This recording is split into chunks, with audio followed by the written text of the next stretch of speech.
अरे माई रे का है भौजी, का हो गइल हो? लागत कोनो नया समाचार बता।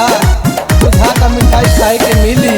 अरे बहुत देर जी रौला तो हमसे मजाके में रही, दर्द से जान निकल जाता है। कुछ गड़बड़ बा भौजी बुझाता हो। हमर सगरो बदनिया पिराता हो।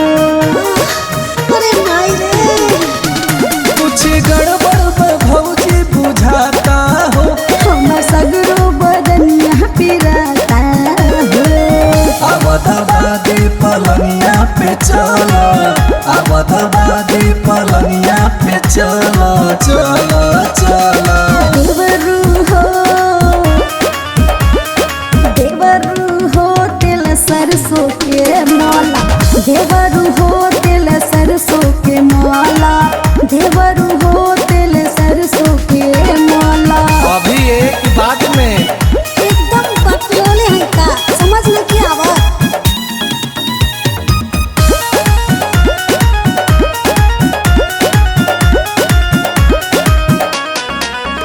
कहाँ कहाँ दर्दिया उठेला तनी हमके बतावो।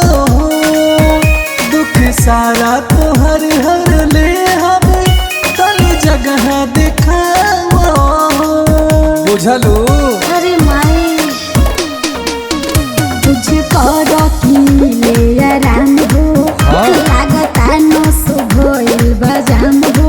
अच्छा। कर दहिया के सगरो भगावा, हो। कुछ ऐसा न कर इंतजाम हो।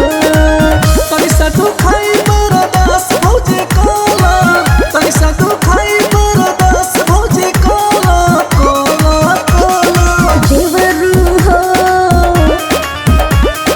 देवरू हो तेल सरसों के माला, देवरू हो तेल सरसों के माला, देवरू हो तेल सरसों के माला। अरे चलो ना मल्दी।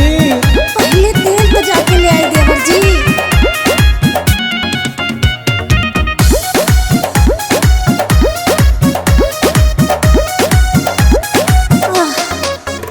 तोहर देवर जितेंद्र भौजी तोहर सेवा में बाड़े लागल। तोहर देख के दहिया के दर्द ई तो टेंशन से भइले पागल। कुछ करबू ना, बस पागल बनिले बड़ू।